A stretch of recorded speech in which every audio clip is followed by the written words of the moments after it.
Chief minister ಆಗಿರುವಾಗ ಹೇಳಿದದ್ದು ಏನು? ಅವತ್ತು ಗುಜರಾತ್ ಚೀಫ್ ಮಿನಿಸ್ಟರ್ ಆಗಿ ಹೇಳಿದ್ದು ಒಂದು ನಾಲಿಗೆ, ಇವತ್ತು ಪ್ರಧಾನಮಂತ್ರಿಯಾಗಿ, ದೇಶದ ಪ್ರಧಾನಮಂತ್ರಿಯಾಗಿ ಇನ್ನೊಂದು ನಾಲಿಗೆ. ಮತ್ತೆ ಇವ್ರ ಮಾತಿಗೆ ಏನು ಕಿಮ್ಮತ್ತಿದೆ? ನಾವು ನಮ್ಮ ಷೇರು ಕೊಡ್ರಿ, ಅನ್ಯಾಯ ಆಗಿದೆ, ನಮ್ಗೆ ಸರಿಪಡಿಸಿ ಅಂತ ಕೇಳಿದ್ರೆ ದೇಶ ವಿಭಜನೆ ಮಾಡಕ್ಕೆ ಕೊಟ್ಟವ್ರೆ ಇವರು ಅಂತಂದ್ರೆ, ಅಂದ್ರೆ ಅವರು ದೇಶ ವಿಭಜನೆ ಮಾಡಕ್ಕೆ ಕೊಟ್ಟಿದ್ರು ಅವತ್ತು. ಗುಜರಾತಿನ ಚೀಫ್ ಮಿನಿಸ್ಟರ್ ಆಗಿದ್ದಾಗ ದೇಶ ವಿಭಜನೆ ಮಾಡಕ್ಕೆ ಹೋಗಿದ್ದ. We are here to protect the interest of the state. We are here to protect the interest of the Kannadigas.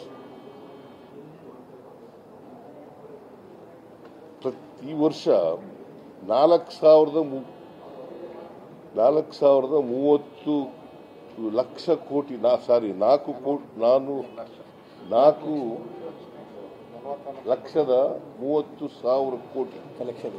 4,30,000 ಕೋಟಿ ಕೇಂದ್ರಕ್ಕೆ ಕಲೆಕ್ಟ್ ಆಗುತ್ತೆ ಕರ್ನಾಟಕದಿಂದ. ನಮ್ಗೆ ಎಷ್ಟು ಕೊಡೋದು? 52,257 ಕೋಟಿ. ಎಷ್ಟು? 257 ಕೋಟಿ. ಒಂದು ₹100 ಕಲೆಕ್ಟ್ ಮಾಡಿಕೊಟ್ರೆ ನಮ್ಗೆ ವಾಪಸ್ ಬರೋದು ಎಷ್ಟಪ್ಪ? 12 ಇಲ್ಲಿ ಚೀಫ್ ಮಿನಿಸ್ಟರ್ ಆಗಿರುವಾಗ ಹೇಳಿದದ್ದು ಏನು? ಅವತ್ತು ಗುಜರಾತ್ ಚೀಫ್ ಮಿನಿಸ್ಟರ್ ಆಗಿ ಹೇಳಿದ್ದು ಒಂದು ನಾಲಿಗೆ, ಇವತ್ತು ಪ್ರಧಾನಮಂತ್ರಿಯಾಗಿ, ದೇಶದ ಪ್ರಧಾನಮಂತ್ರಿಯಾಗಿ ಇನ್ನೊಂದು ನಾಲಿಗೆ.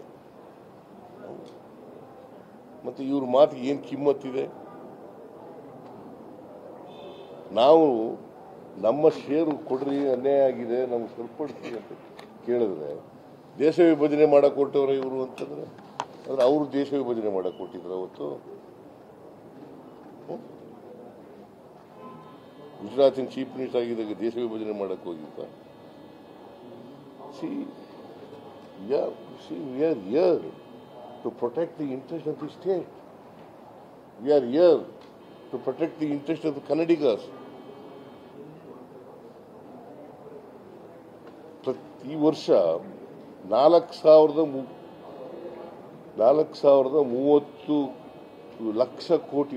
4,30,000 ಕೋಟಿ, 4,30,000 ಕೋಟಿ